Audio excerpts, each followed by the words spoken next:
जय हिंद साथियों, नमस्कार। कैसे हैं आप? उम्मीद करता हूं आप स्वस्थ होंगे, मस्त होंगे और अपनी पढ़ाई कंटिन्यू कर रहे होंगे। मित्रों, आपके अपनी YouTube चैनल TCG क्लासेज पर पुनः आपका हार्दिक अभिनंदन, स्वागत है। हिंदी व्याकरण के अंतर्गत हमने पिछली क्लास में हिंदी वर्णमाला के बारे में चर्चा की। वर्णमाला क्या होती है?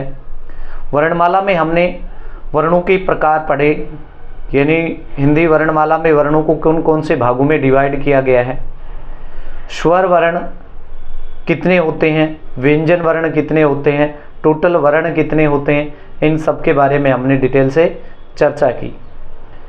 स्वर वर्णों को हमने बहुत अच्छे से पढ़ा। उच्चारण के आधार पर स्वर वर्ण कौन कौन से होते हैं, मुख आकृति के आधार पर स्वर वर्ण कौन से होते हैं और जीभ के आधार पर स्वर वर्ण कौन कौन से होते हैं, कौन सा वर्ण कहाँ से बोला जाता है, मध्य भाग से बोला जाता है, अग्र भाग से बोला जाता है या पश्चिम भाग से बोला जाता है। एक बार हम नॉर्मल वे में इनकी चर्चा करेंगे और क्लास को आगे बढ़ाएंगे। आज इस क्लास के अंदर हम देखेंगे वर्णों का उच्चारण स्थल, वर्णों के उच्चारण स्थल। दोस्तों, हिंदी वर्णमाला के अंतर्गत मानक हिंदी भाषा में 52 वर्ण पढ़े जाते थे मुख्य तौर पर, लेकिन वर्तमान में यानी अब एक और नया वर्ण ऐड कर दिया गया है। उसको भी आपको याद रखना है, उसके बारे में भी हम इस क्लास में पढ़ने वाले हैं। वर्तमान में आपसे प्रश्न पूछा जाए कि मानक भाषा के हिंदी मानक भाषा के अनुसार कुल कितने वर्ण हैं, तो 52 के स्थान पे आपको ध्यान रखना है 53। मित्रों, यहाँ से प्रश्न बनने का चांस ज़्यादा है, क्योंकि हम पहले से 52 वर्ण पढ़ते आ रहे हैं। अभी एक और वर्ण ऐड हुआ है जिसे विशिष्ट वर्ण के नाम से जानते हैं, उसको भी हम आज इस क्लास में पढ़ने वाले हैं। और वर्णों का उच्चारण कहाँ कहाँ से होता है, जहाँ से बहुत बार प्रश्न पूछा जाता है, उसकी चर्चा करेंगे। तो आइए बिना देरी किए हम शुरुआत करते हैं। और आप सबसे मेरा आग्रह है कि वीडियो को बिना स्किप किए लास्ट तक देखिए। वीडियो पसंद आए तो लाइक और कमेंट जरूर करें, और पहली बार चैनल को विजिट कर रहे हैं तो सब्सक्राइब अवश्य करें। चलिए मित्रों, देखते हैं हिंदी वर्णमाला की जो वर्ण होते हैं उनकी चर्चा करें तो वर्तमान में टोटल 53 वर्ण होते हैं। टोटल 53 वर्ण होते हैं। और ये जो 53 वर्ण हैं, इन्हें हम 3 भागों में बांटते हैं। पहला स्वर वर्ण, इनकी चर्चा वैसे हमने पिछली क्लास में कर ली थी, लेकिन एक बार थोड़ी सी और देखते हैं इसको दोबारा से। स्वर वर्ण, दूसरा व्यंजन वर्ण, व्यंजन वर्ण, क्योंकि आपके दिमाग में आ रहा होगा कि ये जो एक वर्ण और ऐड हुआ है उसको किस पार्ट में हम देखेंगे, तो स्वर वर्ण, व्यंजन वर्ण और अयोगवाह वर्ण। मित्रों, आप सब जानते हो अयोगवाह वर्ण। हिंदी भाषा के अंदर 11 स्वर होते हैं। हिंदी भाषा में 11 स्वर वर्ण होते हैं। व्यंजन वर्ण पहले भी 33 थे, वर्तमान में भी 33 हैं। अयोगवाह वर्ण अंग और है, ये 2 अयोगवाह वर्ण कहलाते हैं। वही 2 वर्तमान में है। अभी जो एक वर्ण बढ़ा है उसे विशिष्ट वर्ण, उसे हम विशिष्ट वर्ण के नाम से जानते हैं। उसे हम विशिष्ट वर्ण के नाम से जानते हैं। नया नाम दे दिया गया विशिष्ट वर्ण। एक नया वर्ण ऐड कर दिया और जिसे नाम दिया गया विशिष्ट वर्ण। विशिष्ट वर्ण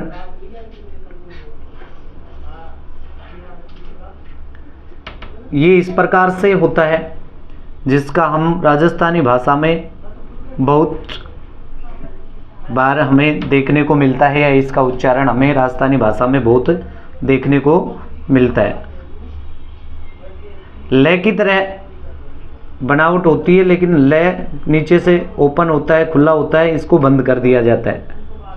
ठीक है मित्रों, इसको लय इस प्रकार से उच्चारण करते हैं। राजस्थानी भाषा में इसका बहुत प्रयोग देखने को मिलता है। अब इसको हमारी मानक जो हिंदी है उसने शामिल कर लिया है मानक हिंदी में। इस प्रकार से हमारे पास वर्ण हो गए टोटल 13। कितने वर्ण हो गए?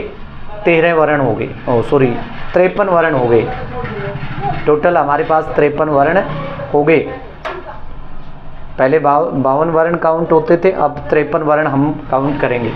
ठीक है मित्रों, यहाँ तक किसी प्रकार की कोई परेशानी नहीं होगी समझने में। अब ये जो स्वर वर्ण थे, इन स्वर वर्णों को हमने बहुत डिटेल से पढ़ा था। इनके प्रकार जो है उनको हमने पढ़ा था उच्चारण के आधार पर। उच्चारण के आधार पर, उच्चारण के आधार पर, उच्चारण के आधार पे हमने इसके 3 प्रकार पढ़े थे। अभी पहले वाली जो क्लास थी उसी से रिलेटेड मैं बात कर रहा हूँ, एक बार रिवाइज करवा रहा हूँ। उच्चारण के आधार पर स्वर वर्णों को हमने 3 भागों में बांटा था। हर्षु स्वर वर्ण, हर्षु स्वर वर्ण, हर्षु भी कहते थे, इसे ही हम लघु या मूल स्वर इनके नाम से जानते थे और इनकी संख्या थी 4। इसके बाद में हमने पढ़ा दीर्घ स्वर, इसे हम गुरु स्वर के नाम से भी जानते हैं और इनकी संख्या हमने पढ़ी थी 7। इनकी संख्या हमने पढ़ी थी 7। और प्लुत स्वर वर्ण, जिनकी कोई निश्चित संख्या नहीं होती है, अक्सर संस्कृत के जो प्राचीन ग्रंथ होते हैं वहाँ पर इनका प्रयोग किया जाता है। किसी को दूर से बुलाने के लिए या पुकारने के लिए इनका प्रयोग करते हैं, और इसका जो सांकेतिक चिन्ह है वो ए की तरह होता है, संख्या कोई निश्चित नहीं है। यहाँ तक हमने चर्चा की थी उच्चारण के आधार पर वर्णों की। इसके बाद में दूसरा जो प्रकार है वो हमने देखा था जिह्वा के आधार पर। स्वर वर्णों के दूसरा जो प्रकार देखा हमने वो देखा था जीभ के आधार पर। जीभ के आधार पर, यानी जीभ का जो अग्रभाग है वहां से कौन से वर्ण बोले जाते हैं? मध्य भाग से। एक था अग्रभाग, एक था मध्य भाग और एक था पश्च भाग। इस प्रकार से इनकी भी हमने चर्चा की। तीसरा प्रकार हमने देखा इसका मुख आकृति के आधार पर। ये सारे याद रखने हैं, पिछली क्लास में जाकर के आप देख सकते हो, इनको पढ़ सकते हो। मुख आकृति के आधार पर डिटेल चर्चा नहीं करूंगा मैं, यहाँ पे केवल रिवाइज करवा रहा हूँ। मुख आकृति के आधार पर हमने 4 भागों में बांटा था। संवृत स्वर, अर्ध संवृत, अर्ध संवृत स्वर, अर्ध संवृत स्वर। तीसरा प्रकार विवृत या अर्धविवृत, अर्धविवृत, और चौथा विवृत। हिंदी व्याकरण की जो प्लेलिस्ट है उसमें जाकर के आप इस वीडियो को दोबारा से देख सकते हैं और अच्छे से डिटेल से वहाँ पे चर्चा की गई है। ठीक है मित्रों, इस प्रकार से हमने स्वर वर्णों के प्रकार पढ़े थे। आज हम पढ़ेंगे व्यंजन वर्ण। व्यंजन वर्णों की जो संख्या की बात की जाए तो पहले भी 33 थी, वर्तमान में भी 33 है, क्योंकि ना स्वर वर्णों पर प्रभाव पड़ा ना व्यंजन वर्णों पर प्रभाव पड़ा है। हमने ये जो नया एक वर्ण लिया है, इसका नया नाम, इसका अलग से नाम रख दिया गया विशिष्ट वर्ण। ठीक है, तो ये अब हम पढ़ेंगे व्यंजन वर्ण। क्या पढ़ेंगे? व्यंजन वर्ण। व्यंजन वर्ण इनकी संख्या 33 होती है। इन्हें 3 भागों में बांटा गया। स्पर्श व्यंजन वर्ण, स्पर्श व्यंजन वर्ण, दूसरा अंतस्थ व्यंजन वर्ण, अंतस्थ व्यंजन वर्ण, और तीसरा प्रकार था ऊष्म व्यंजन वर्ण, ऊष्म व्यंजन वर्ण, ऊष्म व्यंजन वर्ण। स्पर्श व्यंजन वर्ण इनकी संख्या कैसे लेकर के कैसे मैं तक 25 होती है। कैसे लेकर मैं तक इनकी संख्या 25 होती है। इन्हें 5 वर्गों में बांटा गया था। इन वर्गों का आपको विशेष ध्यान रखना है। इन्हें 5 वर्गों में बांटा जाता है। कै वर्ग, चै वर्ग, टै वर्ग, तै वर्ग और पै वर्ग। अभी हम वर्णों का उच्चारण स्थल देखेंगे, उस समय भी मैं इनकी बात करूंगा। कै वर्ण कहाँ से बोला जाता है, चै वर्ग कहाँ से बोला जाता है, टै वर्ग कहाँ से बोला जाता है, ये सब हम देखेंगे। तो इनका नाम कै वर्ग, यानी कै की जो पंक्ति है उसके 5 अक्षरों को हम कै में शामिल करते हैं। कै वर्ग में ये कौन सा वर्ग हो गया? कै वर्ग, कै वर्ग। बात कर रहे हैं हम स्पर्श व्यंजन वर्णों की। किसकी बात कर रहे हैं? स्पर्श व्यंजन वर्णों की। तो स्पर्श व्यंजन वर्णों में एक हो गया कै वर्ग, जिसमें कै होता है, ख होता है, ग होता है, घ और ण। ये 5 अक्षर होते हैं, 5 अक्षर। इसके बाद में चै वर्ग में चै वर्ग होता है। चै वर्ग के अंदर होंगे चै, छ, ज, झ और ये। इसी प्रकार से टै वर्ग, तै वर्ग, पै वर्ग। टै वर्ग में टै, ठै, डै,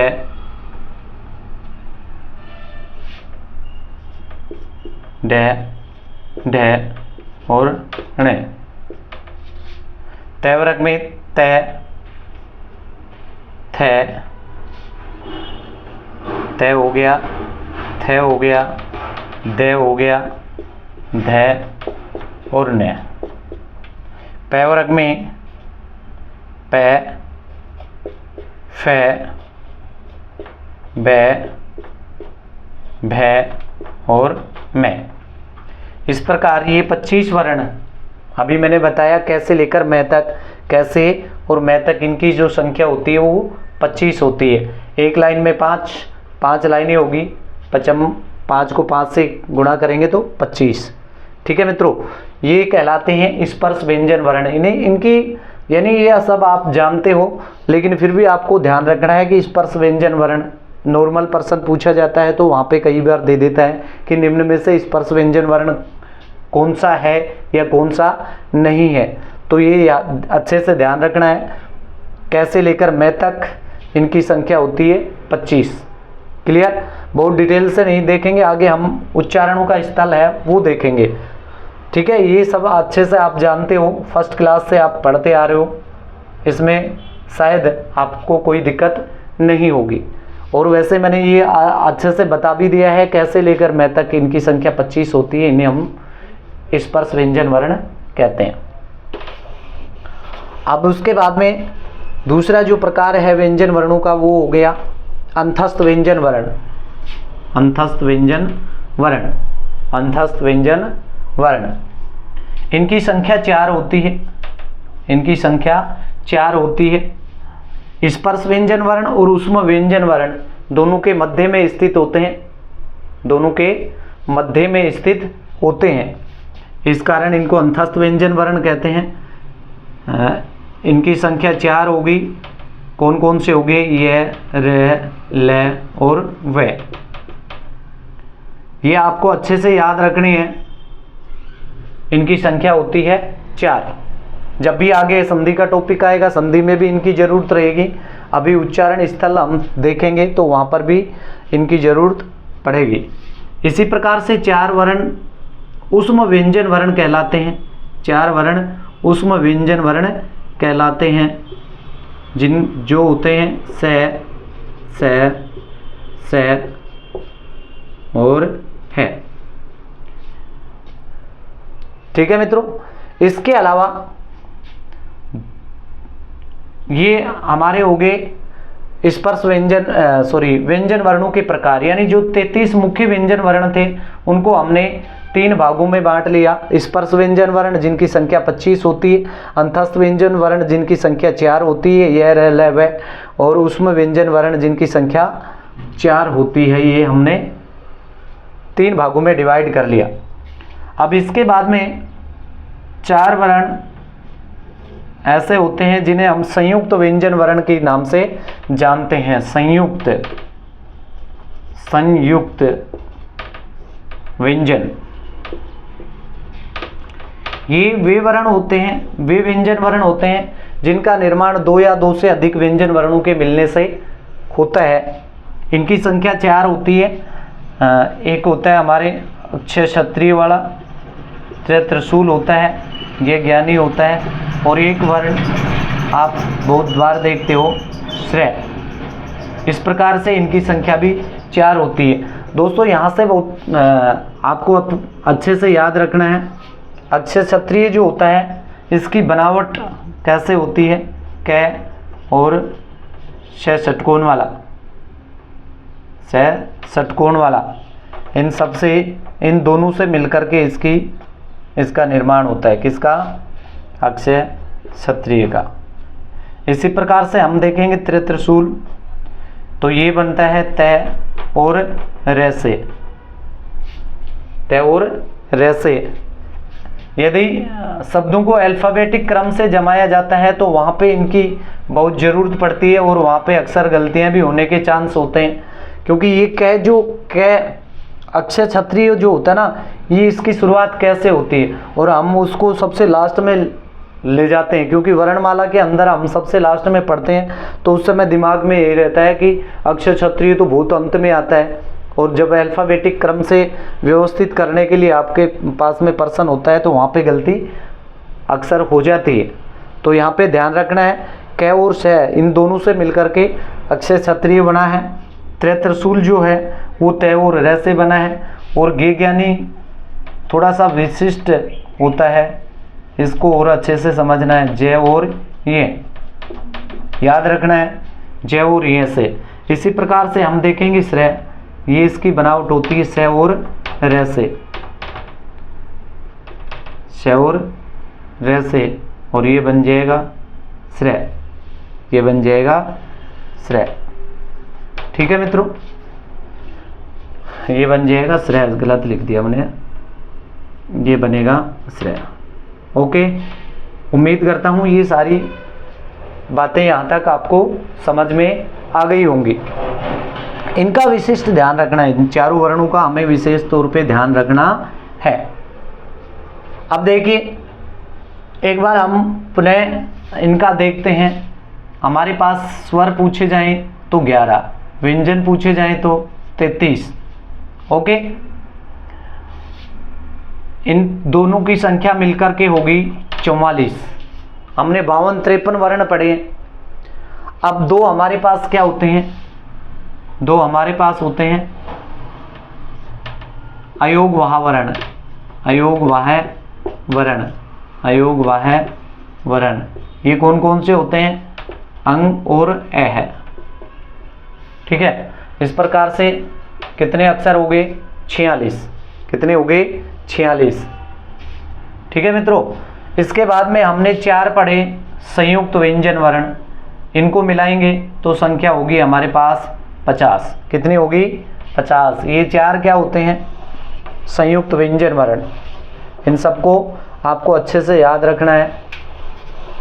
4 होते हैं संयुक्त व्यंजन वर्ण। 4 क्या होते हैं? संयुक्त व्यंजन वर्ण। ठीक है।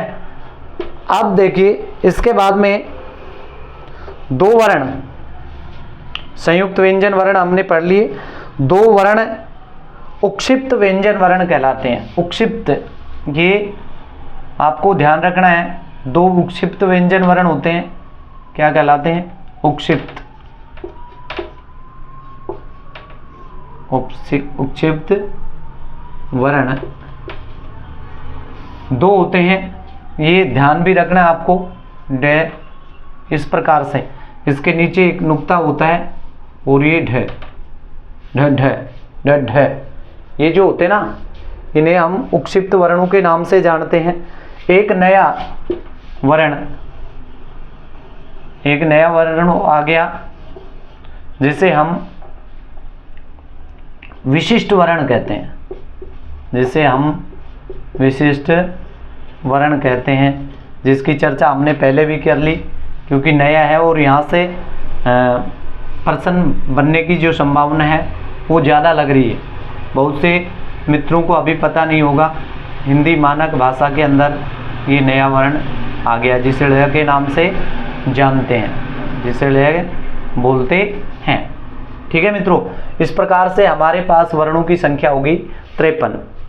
ये आप बहुत अच्छे से जानते भी हो और मैंने इसको और अच्छे से क्लियर भी करवा दिया। यहाँ से आपका कोई क्वेश्चन गलत नहीं होना चाहिए, यहाँ से आपका कोई क्वेश्चन गलत नहीं होना चाहिए।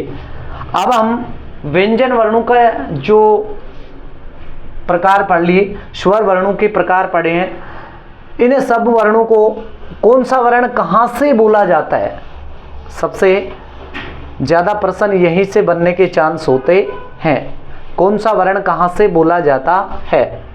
प्रश्न दे दिया जाएगा कि द वर्ण का उच्चारण स्थल क्या है। द वर्ण का उच्चारण स्थल क्या होगा? उच्चारण स्थल बताइए। तो वहाँ पर आपको ऑप्शन मिलेंगे कंठ तालु, कंठ तालु, दंत, मूर्धा। इस प्रकार से आपको ऑप्शन मिलेंगे। अब ये सारे आपको याद होने चाहिए कि कौन सा वर्ण कहाँ से बोला जाता है। पूरे टोटल जो स्वर वर्ण है उनको हम, और टोटल व्यंजन वर्ण है, इसके बाद में अभी जो नया विशिष्ट वर्ण है उन सब की चर्चा हम यहाँ पर करेंगे, कौन सा वर्ण कहाँ से बोला जाता है। ठीक है, इसके लिए हमें एक तालिका याद रखनी पड़ेगी। उस तालिका के माध्यम से आप बहुत अच्छे से समझ पाओगे। हम सीखेंगे वर्णों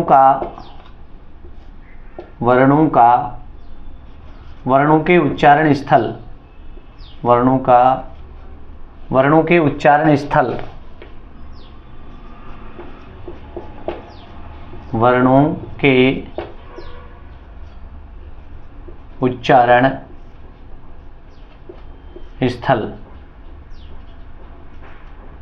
उच्चारण स्थल। सबसे पहले तो आपके दिमाग में ये प्रश्न आ रहा होगा कि उच्चारण स्थल क्या होता है। यानी जब भी हम हिंदी भाषा के जो भी वर्ण होते हैं उन वर्णों का उच्चारण करते हैं, उच्चारण करने पर प्रत्येक वर्ण जहाँ से बोला जाता है, जिस स्थान विशेष से जो वर्ण बोला जाता है उस वर्ण का वो उच्चारण स्थल कहलाता है। उस वर्ण का वो क्या कहलाता है? उच्चारण स्थल कहलाता है। जहाँ से जो वर्ण बोला जाता है उस स्थान विशेष को उस वर्ण का उच्चारण स्थल कहते हैं। इसको याद रखने के लिए आपको एक टेबल काम में लेनी पड़ेगी। देखेंगे सबसे पहले क्रम संख्या,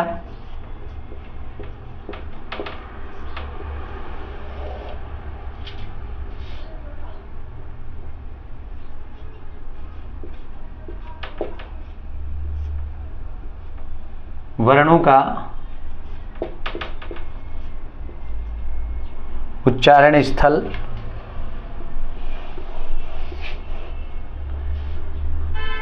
आपको एक पहले सबसे पहले सूत्र याद रख लो, सूत्र से हम देख लेंगे। एक सूत्र में इसको रखेंगे और सूत्र के माध्यम से हम इनको देखेंगे। स्थल, उच्चारण स्थल, उच्चारण स्थल, और उच्चारित होने वाले वर्ण, वर्ण, उच्चारित होने वाले वर्ण। इस प्रकार से हमें एक टेबल काम में लेनी है। देखिए यहाँ पे नंबर 1 डालता हूँ और यहाँ पे मैं सूत्र लिखूंगा वैसे ये संस्कृत का सूत्र है, इसको एक्सप्लेन करेंगे और समझेंगे कि कौन सा वर्ण कहाँ से बोला जाता है। ए को है विसर्ज नियम, विसर्ज नियम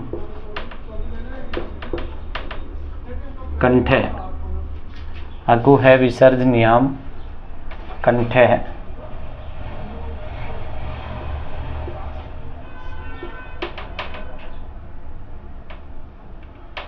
अकु है विसर्ज नियम कंठ है।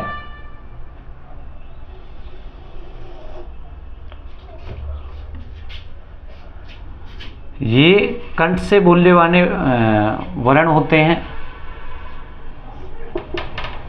इनको हम कंठे वर्ण कहते हैं, कंठे। ठीक है, अभी एक बार सारे मैं लिख देता हूं। दूसरा इचु यस, इचु यस नाम तालव्य, बहुत आसानी से याद होने वाले हैं, केवल सूत्र को याद रखना है और मैं इसको बहुत आराम से मैं तुम्हें समझाऊंगा। एक बार देखो, इचुयस नाम तालव्य। तीसरा 3 नंबर पे उपपद्य, उपपद्य मान्याम। 2-3 बार इस सूत्र को याद करोगे आराम से याद हो जाएगा। उपपद्य मान्याम ओष्ठो, ओष्ठे, ओष्ठे वर्ण कहते हैं। उपपद्य मान्याम ओष्ठे। इसके बाद में ऋतु रसाणाम, ऋतु रसाणाम मूर्धन्य, ऋतु रसाणाम मूर्धन्य। 5वां रहेगा लृतु लय, लृतु लसानाम, लृतु लसानाम दंते, लृतु लसानाम दंते।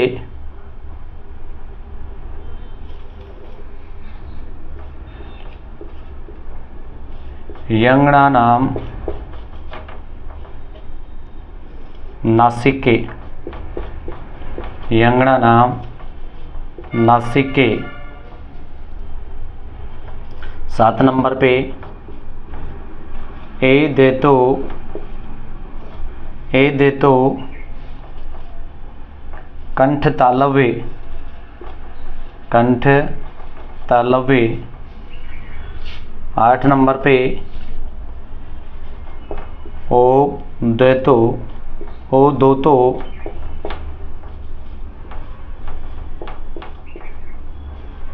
कंठोष्ठे, कंठोष्ठे, कंठोष्ठे। और 1 नंबर और रह गया हमारे पास, वह वकारस से, वह वकारस से, ठीक है मित्रों। अब देखिए तालव्य का अर्थ होता है तालु, यानी तालव्य, तालु से बोले जाने वाले वर्णों को तालव्य वर्ण कहते हैं। ये कहाँ से बोले जाएंगे? तालु से। ओष्ठे यानी ओष्ठ से बोले जाने वाले, ओष्ठ। मूर्धन्य यानी मूर्धा से बोले जाने वाले, दंते यानी दांत से बोले जाने वाले, नासिके यानी नासिका अर्थात नाक, नाक से बोले जाने वाले, तालव्य यानी तालु से बोले जाने वाले वर्ण, सॉरी कंठ तालव्य है ये, कंठ तालु, तालव्य हमने यहाँ पर ऊपर देख लिया, ये होगा कंठ और तालु, इन दोनों से बोले जाने वाले वर्ण। और कंठोष्ठ यानी कंठ और ओष्ठ से, कंठ और ओष्ठ दोनों से बोले जाने वाले संयुक्त रूप से। और वह है वो वकार से बोले जाने वाला, वकार। ठीक है मित्रों। अब देखिए इसके वर्ण कौन से हैं, इस सूत्र को हम समझेंगे। अकु है विसर्जनीयम, एक तो हो गया हमारे पास सूत्र के आधार पे। आपको सूत्र याद है तो बहुत इजी तरीके से आप वर्ण ढूंढ लोगे कि कौन सा वर्ण कहाँ से बोला जाता है। जैसे ए के अंदर दो आते हैं, ए और आ, ये छोटा है और ये बड़ा है, ए और आ। इसके बाद में यहाँ पे हम देखेंगे जितने भी आ रहे हैं, कु वर्ग, चू वर्ग, टू वर्ग, तू वर्ग और पू वर्ग, है ना। पू इस प्रकार से जो भी आएंगे, सॉरी वर्ग नहीं, कु चू टू तू, इनका अर्थ हो गया, कु का अर्थ हो गया कै वर्ग, पूरा का पूरा कै वर्ग। यानी कै की लाइन में जितने भी वर्ण आते हैं उसको हम इसमें शामिल करते हैं। ठीक है। इसी प्रकार से चू में आएगा पूरा च वर्ग, च वर्ग, टू में पूरा ट वर्ग, इसी प्रकार से ये सारे आएंगे। तो यहाँ पे देखो पहला जो सूत्र है उसमें लिखा है कु, क्या लिखा है? कु, क्या लिखा है? कु, लिखा है कु। इसका अर्थ क्या हो गया? अभी हमने देखा था कै वर्ग, कै वर्ग। अब ये तो आपको समझ में आ ही रहा होगा कै वर्ग क्या होता है। अभी थोड़ी देर पहले हमने चर्चा की थी कै वर्ग। कै वर्ग का अर्थ होता है कै की लाइन में आने वाले सभी वर्ण, कै, खे, गे, घ, ण। इस प्रकार से ये पूरा का पूरा कै वर्ग में शामिल होता है। ठीक है। ए आ कै वर्ग। यहाँ पे दोस्तों एक स्वर का और ध्यान रखना है, वो मैं आपको लिखवा ही देता हूँ साथ में लगे हाथ। औ, ये जो होता है ना, ये विदेश से आया हुआ है, जैसे डॉक्टर, हॉस्पिटल, इस प्रकार से, यानी औ की तरह ध्वनि निकलती है तो ये यहीं से बोला जाता है। आ में ही शामिल होता है ये। ठीक है। ये हो गया कै वर्ग, हो गया कै वर्ग।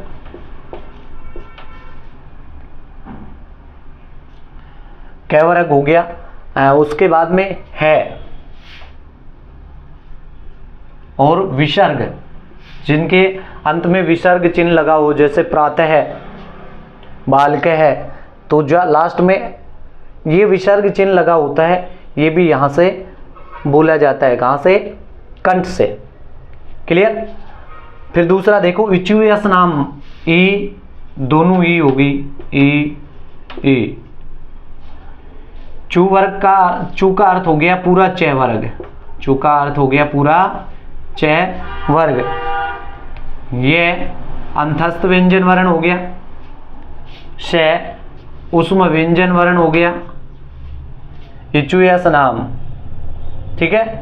आगे यहाँ से केवल सूत्र, ये तो ऐसे ही सूत्र बनाने के लिए हम प्रयोग में कर रहे हैं। ई होगा, बड़ा ई हो गया, च वर्ग हो गया, ये यज्ञ हो गया और छ सलजम वाला हो गया। ये सब तालव्य वर्ण कहलाते हैं, यानी इनका उच्चारण तालु से होता है। ठीक है। आगे देखो उपपद्यमान्याम, यानी उ और बड़ा उ, ये दोनों प्रकार के उ इसी में आएंगे।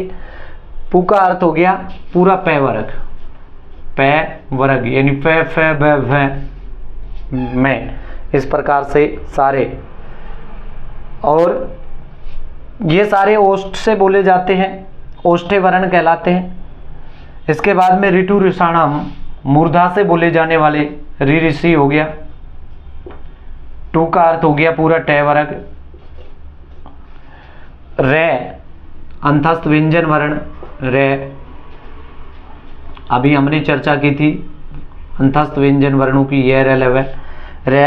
श षटकोण वाला यानी ये भी मूर्धन्य से वो बोला जाता है। इन सब का उच्चारण स्थल मूर्धा होती है, ठीक है। क्या होती है? मूर्धा। लृतु लसानाम दंते यानी ल, अभी वर्तमान का जो है अड़, ये भी इसी में शामिल होगा,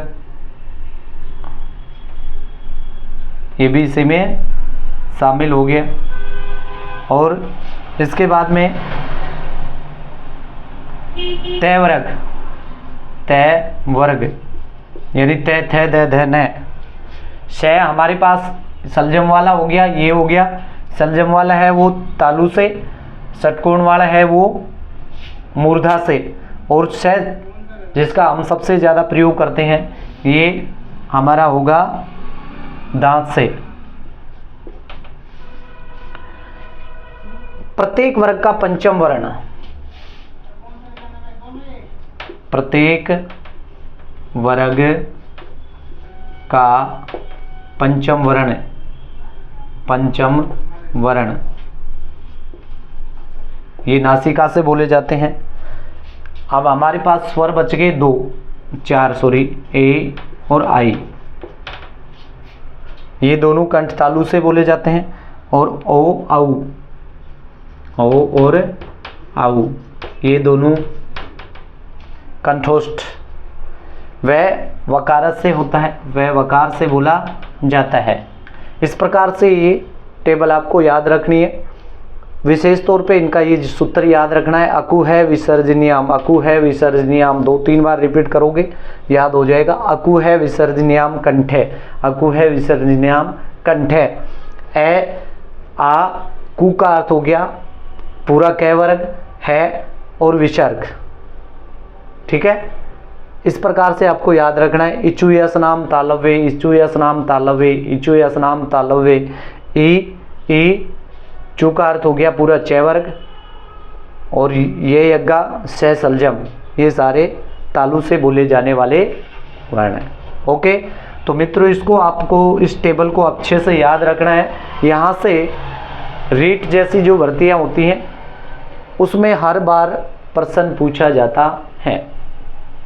हाँ, सिंपल है, बहुत आसान है, आपको आसानी से याद भी हो जाएगा। इनका 3-4 बार उच्चारण करो, और इनका ये सूत्र है, इसको 3-4 बार, एक सूत्र को 3-4 बार बोलो और लिखो। एक बार लिखने का प्रयास करो, बिना देखे आपको याद हो जाएगा। ऐसी मैं आपसे अपेक्षा करता हूँ, ठीक है। मिलेंगे नेक्स्ट वीडियो में, तब तक मुझे इजाज़त दीजिए। धन्यवाद देखने के लिए। यदि वीडियो अच्छी लगी हो तो लाइक, कमेंट और शेयर ज़रूर करें, और पहली बार देख रहे हो तो सब्सक्राइब करें। ओके।